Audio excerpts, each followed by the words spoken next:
Where'd you cycle in from? Yeah, just outside Newton Breda. So it's really, really easy to cycle down here because you literally just like fire on down the Purdysburn roads, past Forsyth. It's a big enough trek, though.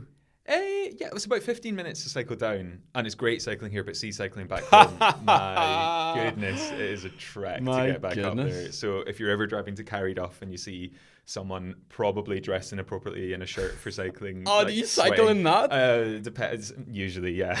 I was like, did you cycle in this today? I did. Mate, hold your shoes up. Look at these shoes. Look at these guys. Come on. It's the most flexible They're awesome. I've ever been. Thank you. Wow. Yeah, no, they're good. They're quite squeaky, actually. The other week, actually, I was with a client when I just got them, and every time I walked around the room, they were like, I was trying to like leave dramatic pauses and everything, and it was like, I spin with my mate on Tuesday nights, and I got off the bus and walked to the gym, and then realised I didn't have any trainers with me. And so here's me on the spin back last night in my Doc Martens. Everyone's like, who is this guy? Is he trying to set like a new personal record? That's amazing. I always feel like such a knob, even going to Pure Gym, and it's like, you know, it's like acceptable etiquette to like squat or deadlift in your bare feet. But then I'm putting on these like clown shoes afterwards. It's And I'm the like, other way, isn't it? Oh, it's funny. Unbelievable. Yeah. Did it help the spin? I don't know. I think maybe like a little bit of extra momentum. Yeah. Like we both were surprised that they fit in the little straps. Yeah, of course. Do you know what I mean? Because they're wide shoes. Like. Yeah. Whoever was on the bike after you must have got on and been like, how big were the feet of the last guy? Unbelievable. Yeah. So yeah, look, welcome back to another episode of Meet the Members. This is James. James, great to meet you. I love doing this because it's the first time we've met. Mm-hmm. Like, what a great opportunity for me. It's like the lazy man's way to meet every single member. It's I class. hope we get on. This will be awkward. Yeah, you know, like if halfway through, like one of us walks out, it will at least make good content, I suppose, you know. So yeah, look, we're here getting to know James. We love to get to know members of Normal Bass, people who call this place their business home. And James, my like clickbait intro here is tell me about a wheelie bin and Buckingham Palace. Yes. Yeah, it's funny trying to think of what would people not know about me, and wheelie bin Buckingham Palace is the best I could come up with. So when I studied in London, I worked for this high-end waiting company, and I ended up working in loads of amazing places. One of them was Buckingham Palace. And the reason I was there is because at the end of the year, the Queen would put on like basically like a staff Christmas drinks party, but because all the staff were having the drinks, there was no waiters to serve them. Ah, nice. So that's why we ended up coming in. And I got chatting to this guy who, judging by Downton Abbey knowledge, I think must have been a footman. I don't know if that's the official title. Right, what is that? Because I don't even have that knowledge. Kind of like, well, I don't know how to say it without sounding like a lord. Would serve the drinks and the food and all that kind of thing. So like not as high as a butler. I mean, I don't know. Not as high as a butler. Yeah. No, this is Wow. like so. Anyway, he and I were working with each other, and we had good crack over the course of the night. And at the end of the night, we were loading up these big wheelie bins that had all the ice for the champagne in them. What colour were the bins? They were kind of like grey. I mean, they weren't actual wheelie, they were like Buckingham Palace, like ice buckets. You know, they weren't actually. Yeah, exactly. And I thought, here, this boy's been good crack so far. We'll see. And so as we were wheeling them, I can't remember which. I'd need to look at the map of Buckingham Palace to work out, but we definitely were going through the picture gallery and the music room, I think. Oh, great. And I turned around to him and I was like, I'll race you. And he just sort of glanced and then just sprinted. So I sprinted after him. So yeah, I've raced wheelie bins through Buckingham Palace. Unbelievable. Yeah. So you like a lot of us in here, you've got some pretty sweet dulcet tones. Wow. They are different dulcet tones than the rest of us, though. They are. There is a big Ulster Scots connection, as I'm sure you will have heard many times, because there's a big funding application for lots of different stuff. Everyone's trying to get a piece of it. They're like, what the heck is Ulster Scots? They're like, can my business serve this big pot of money in some way? Totally. But what part of Scotland? I'm from Glasgow originally. Oh yeah, go ahead. City boy, yeah. Although I don't have the Glasgow accent. I've got this like funny mix. So Glasgow moved up to the Highlands. So don't know how well you know that part, or anyone would know that part. But like I was just up past Aviemore, so the middle of the hills and the mountains and the Cairngorms. And then moved to London and then to Edinburgh. So I've kind of got this like soft, and then married a Northern Irish girl. So I'm not sure what, I've definitely got this kind of clean cut, middle of nowhere accent. But when I speak to my Glasgow friends, I go like chainsaw Glasgow band pretty you quickly. Go full back, Exactly. It's amazing. I don't know what comedian it was, but they were talking about how like you never own a pizza on the streets of Glasgow. Like as soon as you open the pizza, it just becomes the community's pizza. That's probably that. From like 20 years ago. It's like deep in my mind. But every time I think of Glasgow, I'm like, yeah, pizza. Yeah, lots of sharing of pizza. It's funny. I mean, I lived in Edinburgh for the guts of the last 10 years. And when you grow up in Glasgow, there's a bit of a rivalry, you know, friendly, but, you know, like Glasgow, Edinburgh. And I always say I'm definitely a Glasgow boy at heart. But the difference between Glasgow and Edinburgh is that Edinburgh's nicer, but Glasgow's more fun. Interesting. Yeah, so Edinburgh's beautiful. Edinburgh's the place to take your parents for a nice weekend away or something. But Glasgow's the place to go for a gig or like go out. You become best mates with the bus driver. Whereas in Edinburgh, there's a bit more kind of we'll wait to see. There's great people. I've got great friends in Edinburgh, but Glasgow's where it's at. Billy Connolly actually said. There's more fun at a Glasgow funeral than there is at an Edinburgh wedding, which is probably true. That's incredible. Yeah. So, like the tale of two cities. If it's a spectrum, so the classic, as every scientist knows, you know, the Glasgow-Edinburgh spectrum. Yes. Where does Belfast sit on it? It's definitely more at the Glasgow end. Yeah. Okay. Cool. Definitely. Cool. They're very similar cities. Yeah. Like. Gritty, industrial, cool, great people, good fun. People that aren't from there think it's more aggressive than it is in reality. Yeah. Actually, people are just up for the crack. Yeah. Man, like telling people you're from Belfast is like global street cred. Like totally. I've been in like multiple situations where like name dropping Belfast has saved my skin. Like I remember I was sharing with you before we were recording, like I used to work with the homeless in Manhattan. We were in a neighborhood called Harlem, and there was like this massive like race war broke out between Latinos and African Americans. Wow. And like somehow like I got in the middle of it, and they heard like everyone was shouting and like I was shouting, and they heard my accent, and someone was like, "Where are you from?"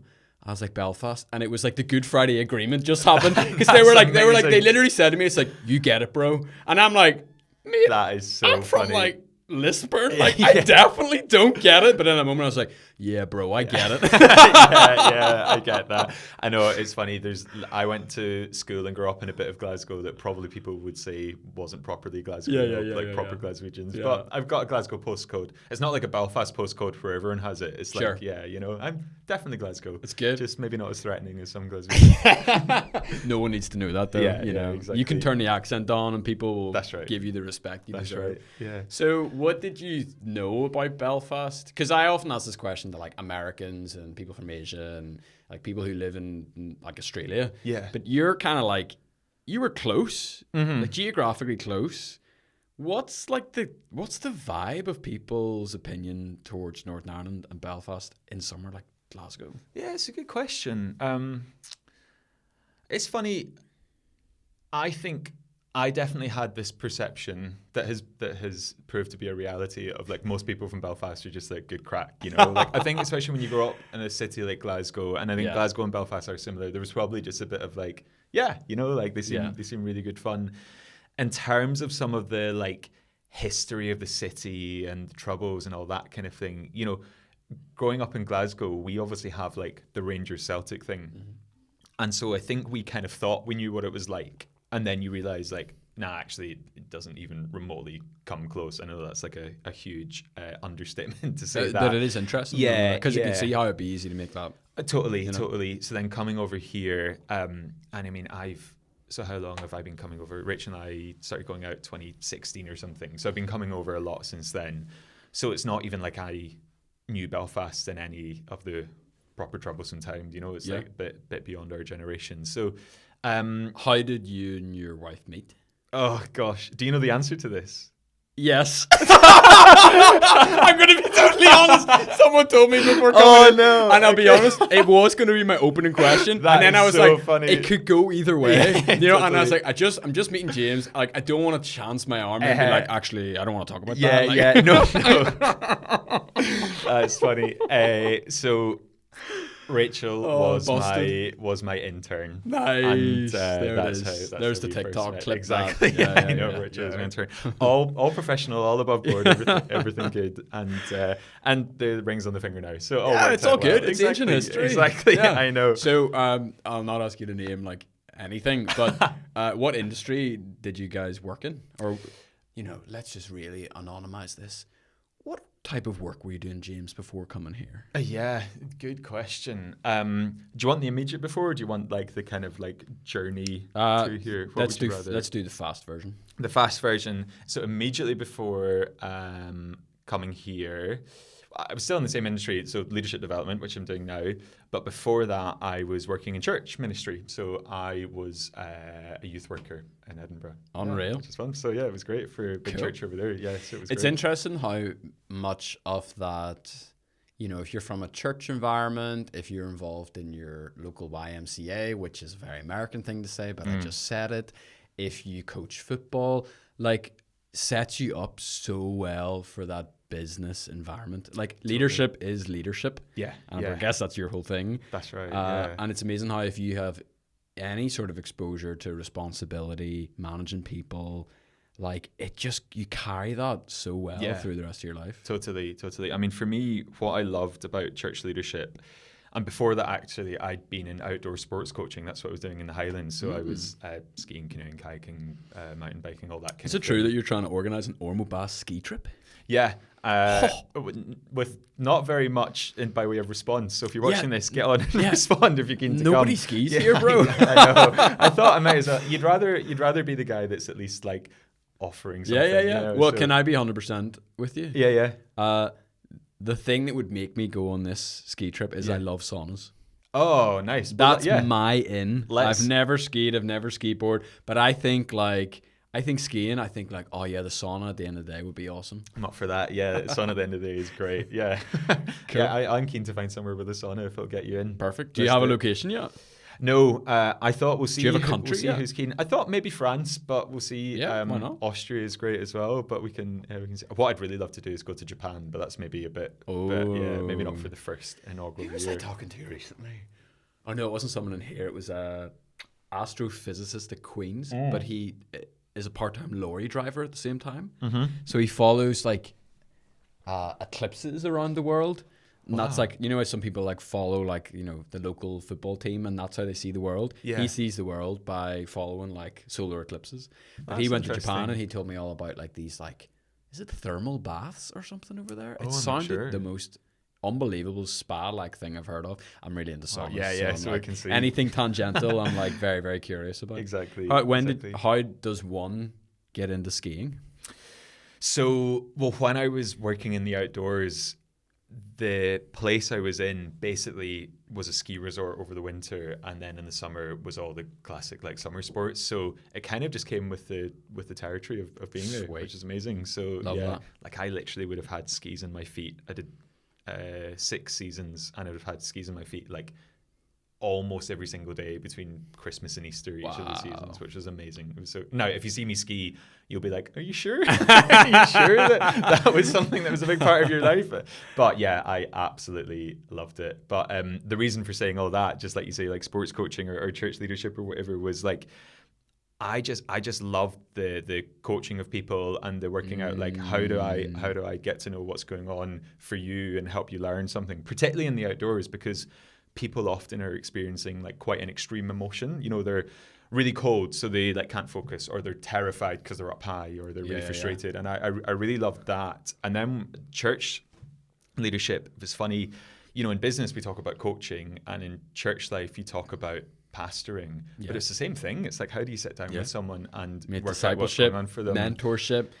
You're all pulling from the same tool belt here. Exactly. It's very cool. Yeah. And then the other bit of it, which is a big part of what I do as well, is just like the like keynotes and facilitation or that kind of thing. Like there's oodles of that in churches because we love putting on conferences and we love preachers and all that kind of thing. Honestly. So yeah, it's so transferable. Yeah. I was sharing with someone the other day, it's like from the ages of like 0 to 10, I probably sat through like 10,000 sermons. Yeah. And totally. I was like, what that has done to my like narrative engine, my story muscle, I just don't even think you can measure the impact of it. Yeah. And then as soon as you get any opportunity to start speaking in front of people, whether it's working as a tour guide like around Belfast or, you know, like I said, youth group, that's a rep that most people don't start, or it's a muscle most people don't get repping until later in life. So exactly. it's a lot really of people wait until they're like asked to be a best man at a wedding or something before they can speak Yeah. publicly. Whereas there's all these like church kids. No, it's not that growing up in church is perfect either. There's all there's another podcast. Side of that, exactly.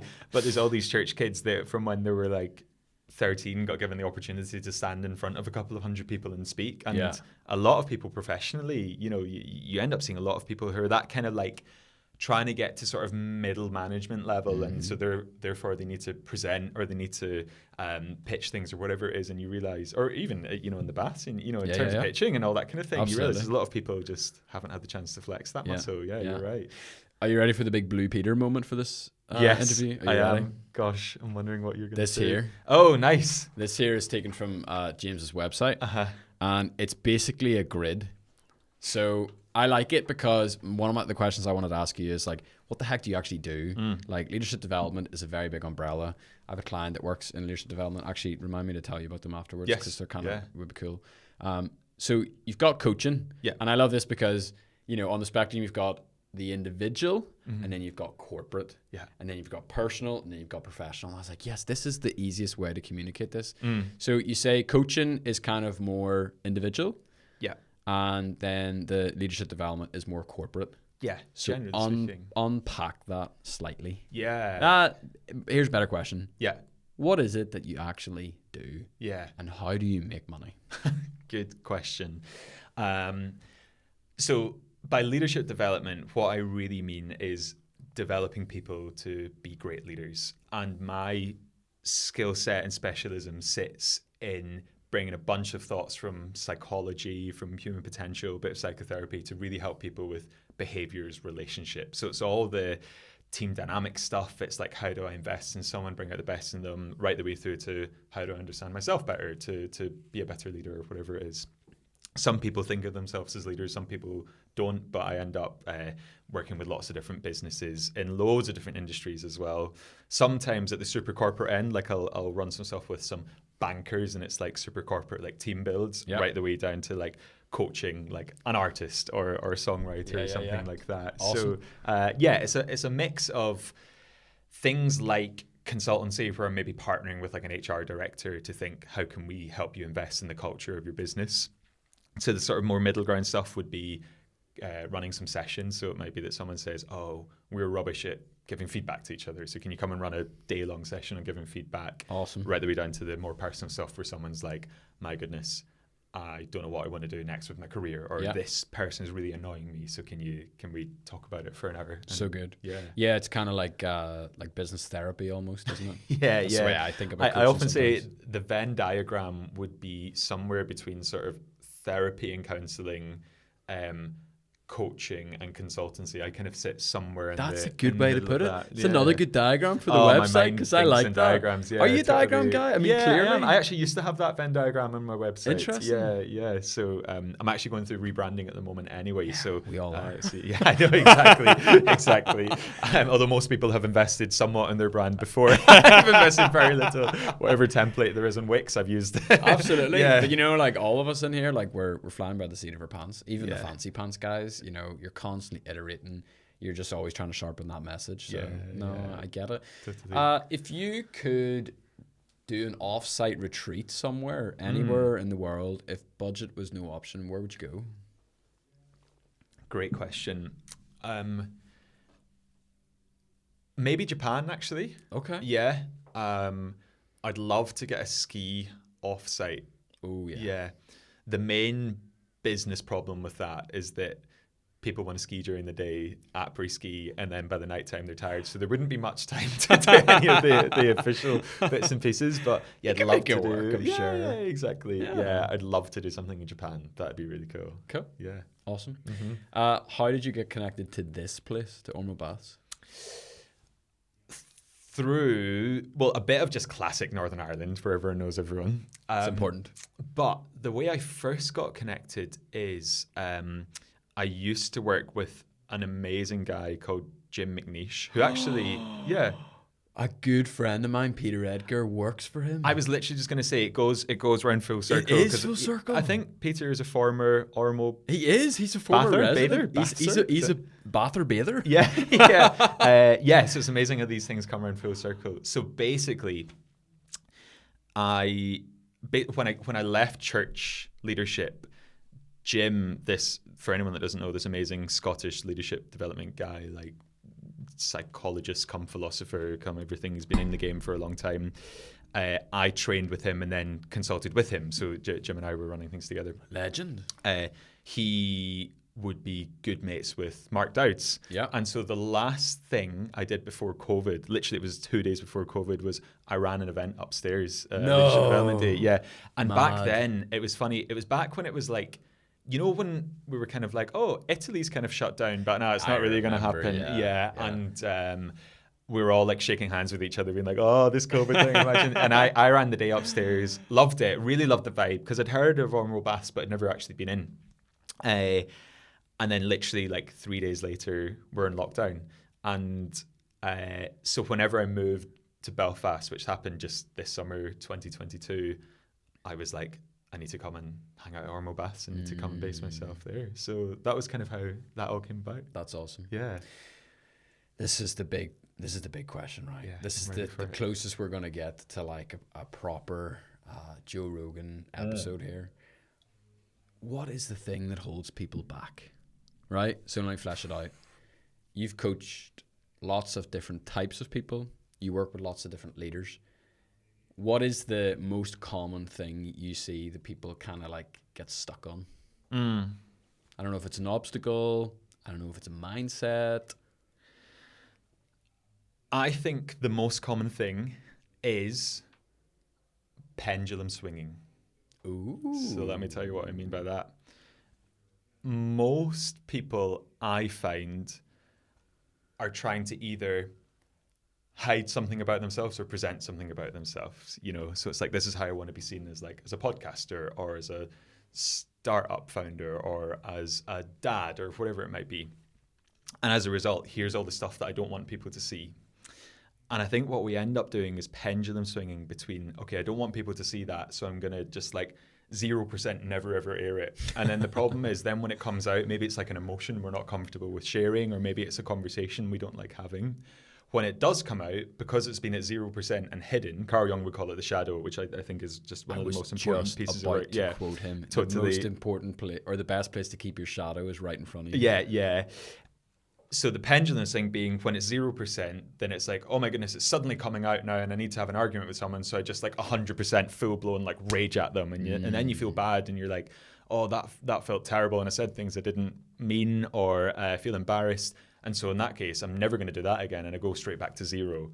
And then before you know it, you just live your life kind of thinking, I'm either trying to hide this thing or I'm not in control of it. And a lot of the work I do with people on an individual basis would be like, let's work out what's maybe the 10% version of that, or how do you maybe just choose 20-30% here so that you're not pendulum swinging. So let a little bit of pressure exactly out of the Coca-Cola bottle, totally by bit, instead of the Mento moment. Yeah. Exactly. Interesting. So yeah, pendulum swinging, like where you hide something or it's totally overwhelming you. Like, how do you find some of the middle ground? I mean, that is as good a sell for your business you could have Well, ever there we given. go. I'm Yeah. bought into that. I'm Yes. bought into that a lot. Wow. I might clip that bit, actually. That was really nice. Yeah, do it. Yes, really nice. Take it. Yeah. Class. Wrapping up then, what do you like about Ormeau Baths? Oh, other than so the bicycle parking? yes. Yeah. One of the ways I describe Ormeau Baths is it's a bit like being at a wedding. And by that, what I mean is, at a wedding, so I'm like off the chart extrovert in terms of like loving chatting with people. At a wedding, you can go up to anybody. Like, it's okay. Like, so if I'm in like Newtonbury to Tesco, I can't just walk up to anybody and say hello. So true. At a wedding, I can go what up a to big anybody. Tesco, by Yeah, the way. totally huge. It's amazing. Yeah. Yeah. But at a wedding, I can go up to you and be like, oh, what's the crack? How do you know the bride or groom or whoever it is? I feel like at Ormo Baths it's kind of similar in that you can always just go up to anyone and just start chatting away to them. You're in the kitchen, you're like, oh, I'm James, by the way, or you're sitting at the desk. So I love that kind of, I mean, everyone says the community, but it's so true, you know, like I love that you can just chat away to anyone. People are so sound, so dead on. And there's this like lovely spirit of like, let's help each other and support each other and look out for each other. Sometimes really tangibly, and other times it's just like, got your back, bounce stuff around and see what ideas come off the back of it. So great. Mate, Bradley Cooper, that's who you look like. Are you... Has someone told you that? No, before? I've been thinking about it the whole time, and I literally was like, my face was like scanning, and I was like, it's Silver Lining Playbook, Bradley Cooper. That's funny. It's like it's Silver Lining Playbook crossed between Limitless Bradley Cooper, yeah. and I think the beard helps. Okay, see, what's funny is I don't see I can't unsee it now. See, maybe it's this I don't angle. see it, but I've had a know. lot of people say that to me. Yeah. I mean, I'll take it. Oh yeah, he's a very attractive man. Yeah, you know, he's like badass, he's great. So I have had people say that. I don't know if it's the nose or the eyes. I don't know what it is. But I'll take it. Do you know anything about your last name? Yes, actually. What is that? McSporran basically the first trace of it was in the 1600s on an island called Gia, which is spelled Gigha on the west coast of Scotland. Yeah. So Peter Spurrain was his name. And at the time it was Sporain. And basically the sporran, which for anyone that doesn't know is like the fluffy bag that hangs in the front of your kilt, was where people would keep their money. And so apparently the McSporrans looked after the king's money. And that's why they got known as the McSporrans. So they were kind of like, I don't know, the Scottish accountants. I love that. Yeah. So there's not many of us. There's really hardly, like if you ever meet another McSporran, they will definitely be related to me very, very closely. There's not many of us at all. Unbelievable. Yeah. Final question then, mate. If you could go back in time to an 18-year-old version of yourself, and you had a few moments, what sort of things would you say to him?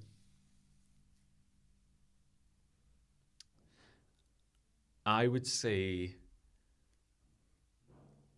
make the most of the opportunities that are right there in front of you. I'd say don't worry about waiting until the time's right or waiting until it kind of makes sense. I'd say like just give it a go and see what's the worst that could happen. I think that's what I'd say. Do you have a sense that something was wasted? Like, did you play too much Call of Duty or? Do you know, not at all actually. I wasn't a gamer, but God bless you.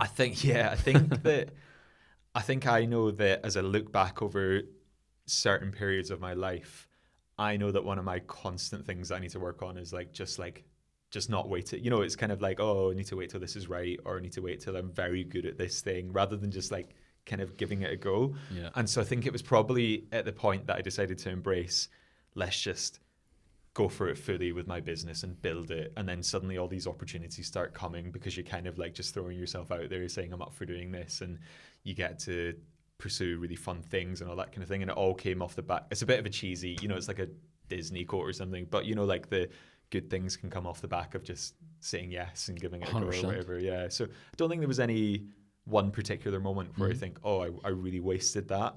But I think I love the idea of, you know, what more could there be if you just adopt a bit more of that mindset. Love that. Yeah. And I think that's why I love being in this place as well, because there's that startup mentality where it's like done is better than perfect, and it's like it's okay to make mistakes, and like, you know, the classic fail fast, fail often, all that sort of stuff. Yeah. It's quite good life advice, you know? Like, I'm not sure I'm actually not even going to say that. You can tell me off, mate. Yeah. Ladies and gentlemen, thank you very much for checking out this episode. James, you've been a legend. Thank you. Thanks for having me. Very fun. Yeah, thank you. And if you'd like to check out some of the other episodes featuring the incredible members, the residents, the bathers of Ormo Baths, you can do so on the webpage. There's about 20 of them now.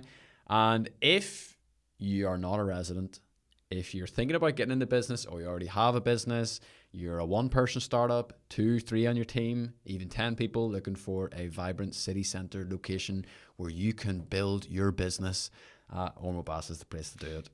Set up a time to come see us, get a coffee. Oh, I wanted to ask you, what's your favourite order in Napoleon? A flat white and a Carmelita. you can come and get a flat white and a Carmelita. If you're thinking about growing your business, you want a coach, you want some leadership development, please give James a bell. Well, actually, people don't really do that anymore. Send him an email and he'd be more than happy to probably send you a Calendly or something. And you guys can get together in Napoleon. So yeah, other than that, thank you. Thank you. Thank you. And we'll see you next time.